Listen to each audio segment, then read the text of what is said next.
أعوذ بالله من الشيطان الرجيم.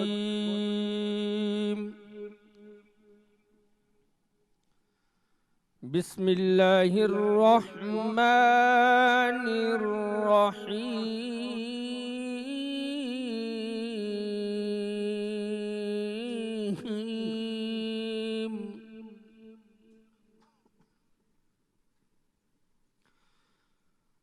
تؤمنون بالله ورسوله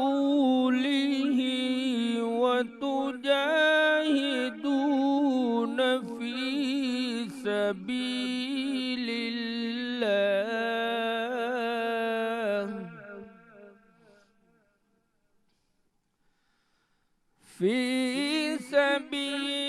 الله بأموالكم وأنفسكم، ذلكم خير لكم إن كنتم تعلمون.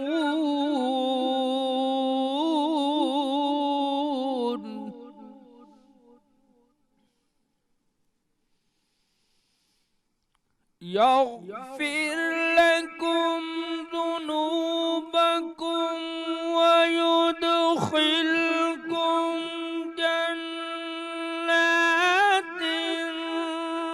تجري من تحتها الأنهار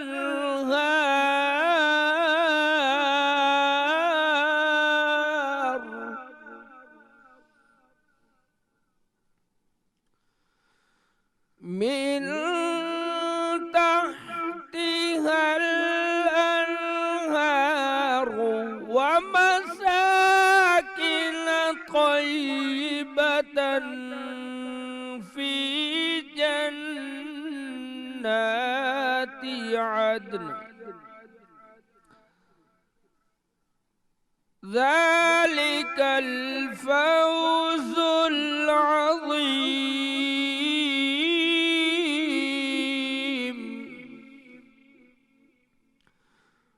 وأخرى تحبونها نصر من الله وفتح قريب وبشر المؤمنين.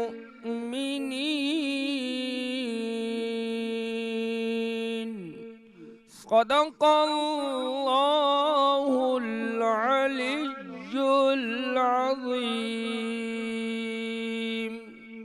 شروع اللہ کے نام سے جو بڑا مہربان اور نہایت رحم کرنے والا ہے۔ خدا نے اپنے رسول صلی اللہ علیہ وآلہ وسلم کو سچا مطابق واقعہ خواب دکھایا تھا کہ تم لوگ انشاءاللہ مسجد الحرام میں اپنے سر منڈوا کر اور اپنے تھوڑے سے بال کتروا کر بہت امن و اطمینان سے داخل ہوگے اور کسی طرح کا خوف نہ کرو گے۔ تو جو بات تم نہیں جانتے تھے اس کو معلوم تھی، تو اس نے فتح مکہ سے پہلے ہی بہت جلد فتح خیبر عطا کی۔ صدق اللہ العلی العظیم۔